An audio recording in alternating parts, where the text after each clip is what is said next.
सिस्टोसिल सिस्टोसिल एक महिला में होने वाली प्रॉब्लम है। इसको हम एंटीरियर वेजिनल वॉल प्रोलैप्स भी कहते हैं या ब्लैडर प्रोलैप्स भी कहते हैं। इसमें क्या होता है कि जो पेल्विक फ्लोर के मसल होते हैं वो कमजोर हो जाते हैं, जिसके कारण से जो ब्लैडर होता है वो वेजिना के आगे तक उभर आता है। तो इसलिए हम ग्रेड बाय ग्रेड डिवाइड करके समझेंगे। सिस्टोसिल ग्रेड 1, ग्रेड 2 और ग्रेड 3 का होता है। ग्रेड 1 में क्या होता है कि जो ब्लैडर होता है वो बहुत कम या थोड़ी वेजिना के वॉल की तरफ थोड़ा सा झुक जाता है। और ग्रेड 2 में होता है कि जो ब्लैडर होता है वो वेजिना के ओपनिंग तक पुग जाते हैं, उसको हम ग्रेड 2 कहते हैं। और ग्रेड 3 में क्या होता है कि मतलब प्रॉपरली मतलब पूरे ब्लैडर जो होता है वेजिना के ओपनिंग वॉल के आगे आके झुक जाते हैं, उसको हम ग्रेड 3। ये सबसे कॉम्प्लिकेटेड होता है। सिस्टोसिल होने का मुख्य कारण कुछ इस प्रकार है, जैसे कि मल्टीपल प्रेगनेंसी और डिलीवरी, मतलब ज्यादातर बच्चा जन्मा है वो भी नॉर्मल डिलीवरी होते हैं। उसमें क्या होता है कि जो पेल्विक फ्लोर के मसल होते हैं वो धीरे धीरे कमजोर हो जाते हैं। और ड्यूरिंग डिलीवरी टाइम, मतलब जब डिलीवरी हो रहा होता है उस वक्त अगर लेबर पेन कुछ ज्यादा तेरे यहाँ मतलब अधिक टाइम लेता है, उसके कारण से भी पेल्विक मसल कमजोर हो जाते हैं और होने की संभावना बढ़ जाती है। बढ़ती उम्र के साथ पेल्विक फ्लोर के मसल कमजोर हो जाते हैं, उससे भी सिस्टोसिल होने की संभावना बढ़ जाते हैं। और मेनोपॉज का मतलब होता है कि महिलाओं में एक उम्र के बाद मीन्स या पीरियड होना रुक जाता है, उसके बाद भी सिस्टोसिल होने की संभावना बढ़ जाती है। या हेवी वेट लिफ्टिंग का मतलब होता है कि बहुत ज्यादा भारी भारी सामान उठाने से भी वहां पे प्रेशर पड़ता है, जिसके कारण से ब्लैडर प्रोलैप्स हो जाता है और सिस्टोसिल हो जाते हैं।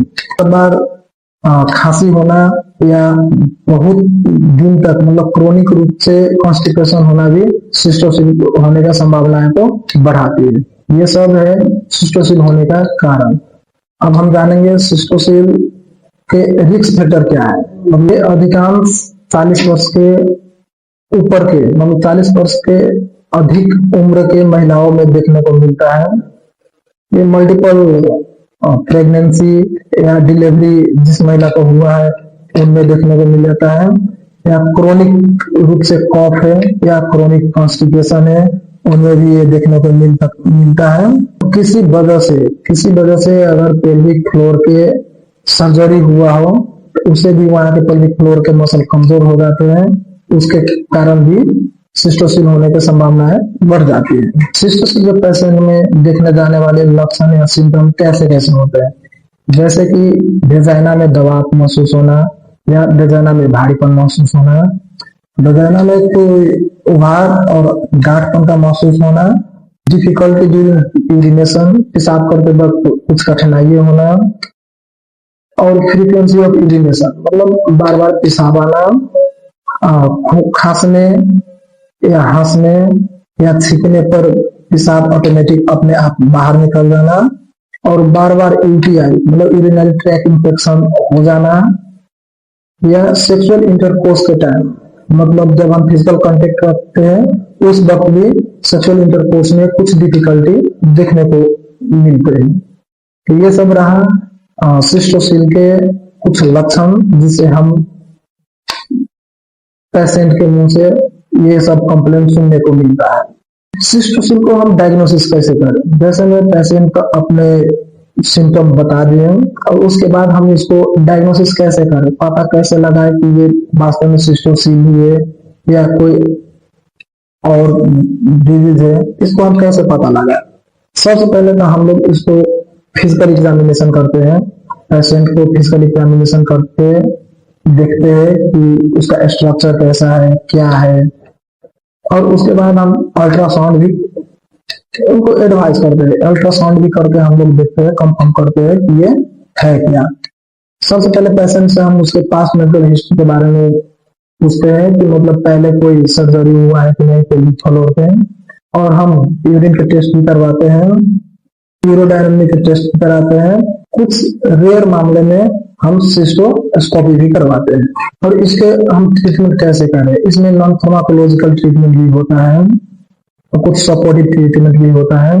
और लास्ट में अगर ग्रेड 3 में है तो सर्जिकल ट्रीटमेंट की भी आवश्यकता पड़ सकता है। जैसे कि हम नॉन फार्माकोलॉजिकल ट्रीटमेंट में क्या क्या पढ़ते हैं, जैसे कि अगर क्रोनिक रूप से कॉन्स्टिपेशन है या कफ है, कफ मतलब खांसी है, तो सबसे पहले उसको ट्रीटमेंट करवाते हैं। हैवी लिफ्टिंग का कोई काम है, मतलब ज्यादा वेट उठाते हैं, तो पहले उसको छुड़वाया जाता है। और सपोर्टिव ट्रीटमेंट में हम उसको केगल एक्सरसाइज करवाते हैं, ताकि केगल एक्सरसाइज करने से क्या होता है कि मतलब जो पेल्विक फ्लोर के मसल होते हैं वो स्ट्रांग होते हैं। आप लोग लगभग प्रेगनेंसी के टाइम, हर एक महिला को प्रेगनेंसी के टाइम भी और प्रेगनेंसी हो जाने के बाद भी लगभग हर एक महिला को केगल एक्सरसाइज करना आवश्यक है। क्योंकि इससे क्या होता है कि मतलब डिलीवरी के टाइम जो हमारा पेल्विक फ्लोर का मसल सब होता है वो कमजोर हो जाते हैं, और केगल एक्सरसाइज से क्या होता है कि वो मसल सबके स्ट्रांग बना के रखते हैं, ताकि ऐसी सिस्टोसिस जैसी कोई समस्या ना हो। और सपोर्टिव ट्रीटमेंट में एक पेसरी होता है जिसको हम वेजिनल पेसरी भी बोलते हैं। ये एक रिंग टाइप के होता है, रिंग आकार के होते हैं, जिसको हम वेजिना में इंसर्ट करते हैं। और ये क्या होता है कि जो यूरिनरी ब्लैडर होते हैं उसको सपोर्ट करता है, उसको बाहर निकलने से रोकता है।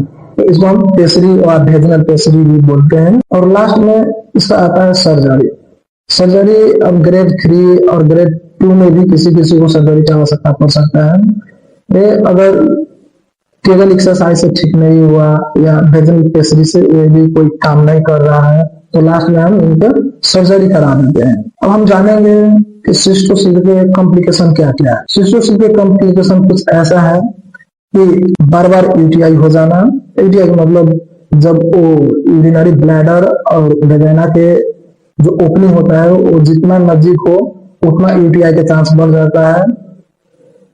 और पेशाब को रुक जाना या हांसने और खांसी के टाइम या छींकने के बाद ऑटोमेटिक पेशाब निकल जाना। और सेक्सुअल इंटरकोर्स के टाइम आपको पेन होना। ये सब इसके कॉम्प्लिकेशन है, सिस्टोसिस के कॉम्प्लिकेशन सब है। और हम सिस्टोसिस से कैसे बचे, मतलब सिस्टोसिस होने से कैसे बचे। सबसे पहले तो हम लोगों का मतलब मोस्ट इंपोर्टेंट है इसमें केगल एक्सरसाइज। मतलब ड्यूरिंग प्रेगनेंसी